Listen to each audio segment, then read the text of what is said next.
May we have your attention, please?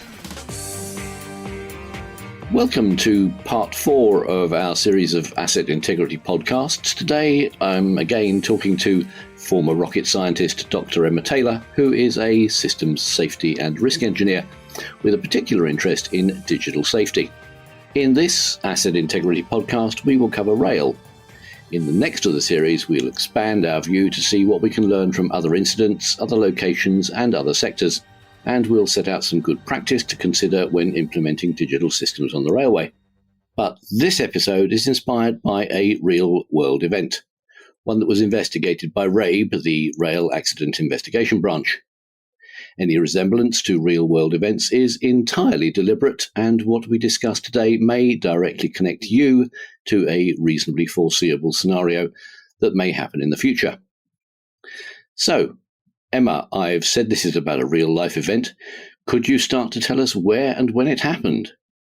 Thank you, Ant. So let me set the scene, paint a picture. The Cambrian Line runs from Shrewsbury across the Welsh border to Dyfi Junction, around 5 kilometres from the Welsh coast. It was on the Cambrian coastline, where we've been trialling the next generation of signalling technology since 2011, where this incident happened. In October 2017, a train driver reported a fault with the information provided on his in-cab display. Signalling staff investigated and worked out that temporary speed restrictions, or TSRs, weren't being transmitted to several trains under their control. At this point, some of us might be thinking, what was the signalling information doing in the cab? Emma, can you explain how the European Rail Traffic Management System, or ERTMS, works? ERTMS doesn't use line-side signalling in the same way as our established railway. The way that information is handled is that the signaller types the information on a keyboard, and this is followed by a sequence of events across a series of connected equipment before the movement authority, including any TSRs, is sent to the driver. The immediate cause in this case was a software failure in this system, which meant that the TSRs weren't sent to the train drivers. Underlying this were a wide range of causal factors, some design, but more were process-based and happened throughout the project lifecycle. The project lifecycle should include a series of carefully structured steps. These include creating a concept and defining a system, setting the requirements and analyzing them for risk, thinking about the practicalities, the design, development, manufacture, and installation, and then checking at each stage, are you building the right thing, and are you building it right? And of course, you can't just plug anything into the railway at any time. You need to get it accepted into service. And one way to do this is to build a generic product safety case. This is what's supposed to happen, but it didn't happen completely in this case. And if you're thinking, I'm not responsible to ERTMS, I don't need to listen to this podcast, well, software is everywhere. Digital is everywhere. And these principles for projects are used everywhere. Digital is on track, on trains, it's even on earthworks, remote condition monitoring. So what happened to them could happen to you, in that the software-based information wasn't what you needed to ensure a safe running railway. Thank you, Emma. So can you tell me, was this issue with the disappearing TSR a surprise to people? In some ways, yes, of course. In other ways, perhaps not, because people were already having to adjust or reset the software. And as you know, with your phone or computer, having to do updates can indicate an underlying problem. Or perhaps it's just me. So back to the Cambrian incident, information about these temporary speed restrictions, these TSRs, stopped being sent to train drivers. And this happened after some software triggered an automatic reset as planned, but this reset was triggered and implemented in a way which wasn't quite as the designers intended. Various challenges, this sort of sequence of events happened, which meant that the driver didn't have the information in their cab that they needed to have in order to implement the TSRs. And what the signalling staff saw on their display was that the TSRs had been implemented correctly, so they allowed trains to operate again. In this case, it wasn't until the next morning, when the fourth train had passed through one of the TSRs, that the driver queried what had happened to his TSR. A signalling technician then discovered that no TSR information was being sent to any trains on the whole of the Cambrian Line. Emma, I'm going to jump in here to reiterate that this was a real-world event. I want to highlight one of the recommendations from the Rail Accident Investigation Branch, RAIB investigation into the incident, which is freely available from their website and linked to in our podcast notes. Here's a quote from the third recommendation. Network Rail, in consultation with RSSB and the wider rail industry, should review and, where necessary, improve the capture and dissemination of safety learning available through the reporting and systematic investigation of a complex software-based system failure. We'll come back to what constitutes a complex software system later, but for now, let's concentrate on the capture of safety learning. What didn't happen in this case?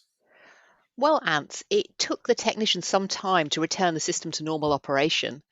As you might expect, there would be resets of the servers in the system.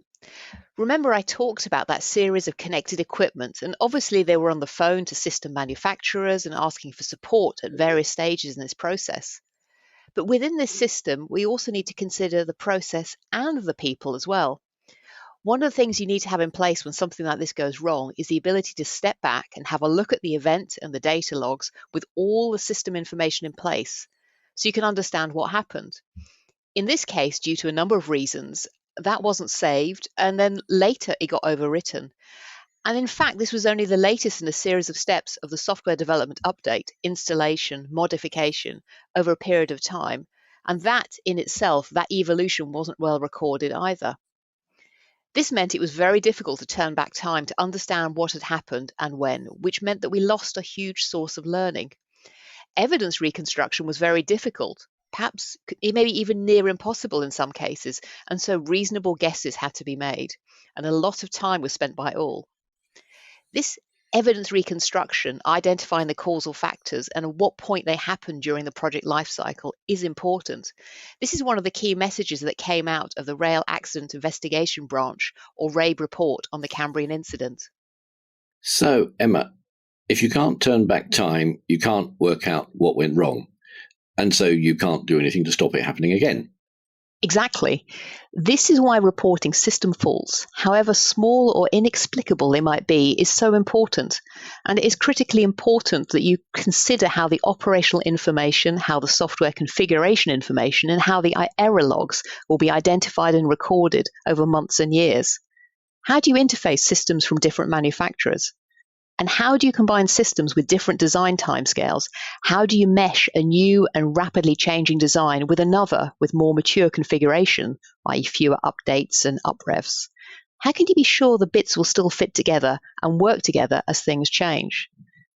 There have already been examples on the operational railway where the software update of one system had unintended consequences on other systems, causing performance problems. Okay, Emma, thank you. The RAIB recommendation refers specifically to complex software systems, and I can imagine drivers and guards, and perhaps even some in control rooms, thinking, I only have to turn this key and press that button. That can't be a complex system. Or perhaps to reset a system, just turn it off and turn it back on again. That can't be counted as complex. How would you suggest people determine whether the software behind what they're using is complex or not? My personal view on this, and it is only a personal view, is I think you need to understand what's happening under the bonnet of that system in order to be able to reassure yourself that it is simple. And that's not only the system itself, but its connections with other systems. Something that might itself have very simple functionality, but is connected to 50 other systems, say, each with their own functionality, well, for me, that's a complex system. A question to ask yourself: can you describe the code in the software? Did you develop it? Do you know which code blocks affect which others within the overall system? If you can answer yes, then perhaps you might consider it to be simple because you understand it. If not, perhaps it's safer to assume that it is complex. And complex systems equal complex failures. This is why it's so important to have a complete categorization of safety-critical ERTMS failures, to think through all the ways in which something could go wrong and have all the appropriate measures in place to ensure that capture and retention of data that could be useful to investigate any future failure is retained. It's that ability to turn back time again. So, by implication, complex software-based systems have quite broad boundaries.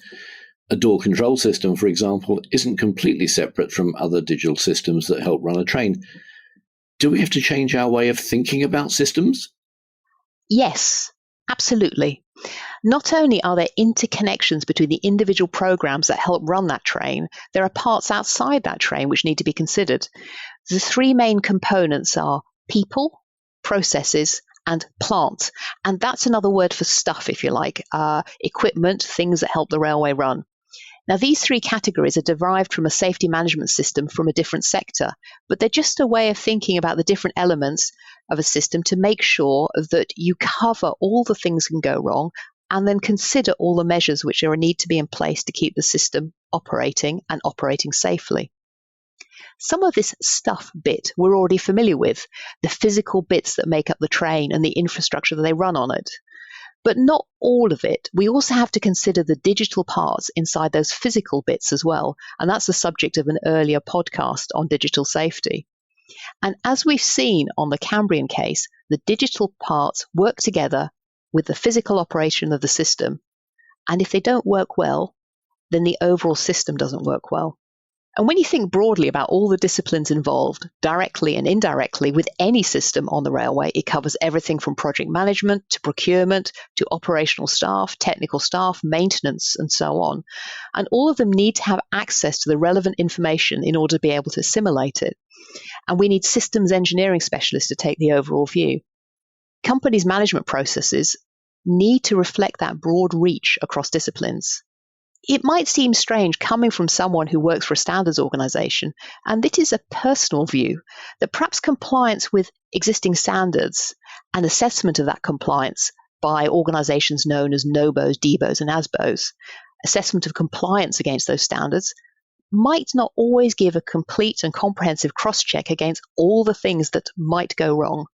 With digital, perhaps more than anything, we are still learning and updating our understanding, and also updating those standards and more.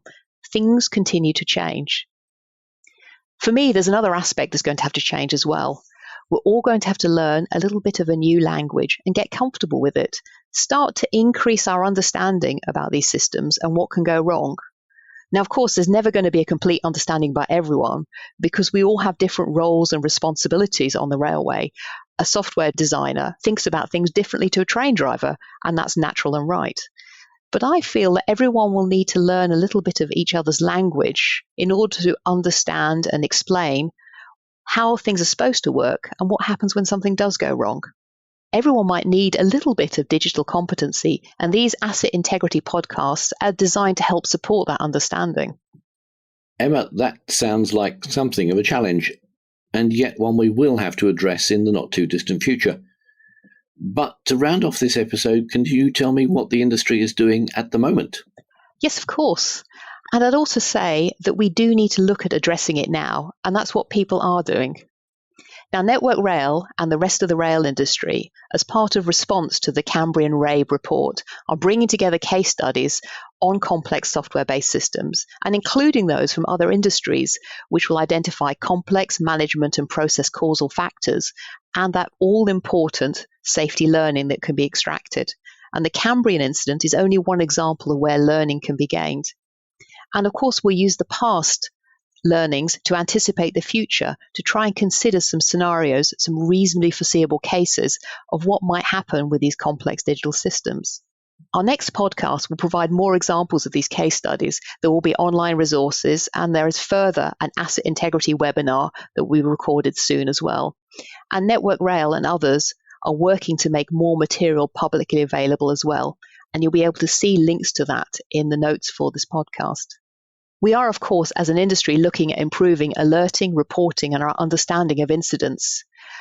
Our existing National Incident Reporting NIR online system is in place. And of course, we have the cross-industry SMIS system, which this is the Safety Intelligence Management System that RSSB runs, and that can record and needs to be used to record all types of faults found by those who maintain and operate our trains. And of course, there is a legal requirement to report, to cooperate, and to monitor for these types of incidents. Emma, thank you for taking the time to put the Cambrian Line incident in context and show how it applies to many parts of the railway. The incident certainly highlights your assertion in our earlier podcast that a digital fault isn't as easy to spot as a physical one. and that recording and keeping incident data and also records of software updates and operation so that we can learn from them are vitally important.